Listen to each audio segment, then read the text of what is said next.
Fabric design কতটা সুন্দর লাগবে সেটা ডিপেন্ড করে কাপড়ের কোয়ালিটি ও একটি সঠিক ব্র্যান্ডের ফেব্রিক কালারের ওপর। আজকের এই পাঞ্জাবির কাজটা করতে গিয়ে আমি প্রথমে ভেবেছিলাম একরকম, বাট পরে অন্য কিছুই করতে হয়। প্রথমে হোয়াইট কালার দিয়েই কাজটা শুরু করি।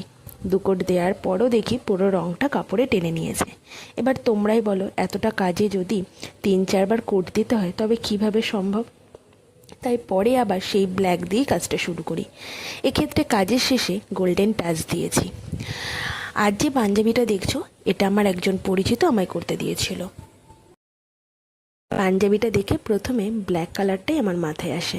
হয়তো হোয়াইট বা অন্য কোনো কালার দিলেও ভালো লাগতো। ভেবেছিলাম ব্ল্যাক দিয়ে করার পর অন্য কালার ইউজ করব। কিন্তু পুরো কাজটা কমপ্লিট করার পর ইয়েলো টাচ দেওয়া ছাড়া আর কোনো কিছুই আমার মাথায় আসেনি। তোমাদের কার কার ব্ল্যাক কালার পছন্দ আমাকে অবশ্যই কমেন্টে জানিও। এই পাঞ্জাবিটা অ্যাশ কালারের ছিল। পুরো পাঞ্জাবিটাতেই আমি ছোট ছোট ফ্লাওয়ার দিয়ে এঁকেছি এবং পুরোটাতেই একটা হোয়াইট আর ইয়েলো কালারের টাচ দিয়েছি। আর মাঝে মাঝে ছোট ছোট কলকা রয়েছে। বাকি কাজ সুন্দর একটা মিউজিকের সাথে তোমরা এনজয় করো। অবশ্যই কিন্তু কমেন্টে আমাকে জানিও কাজটা তোমাদের কেমন লাগলো।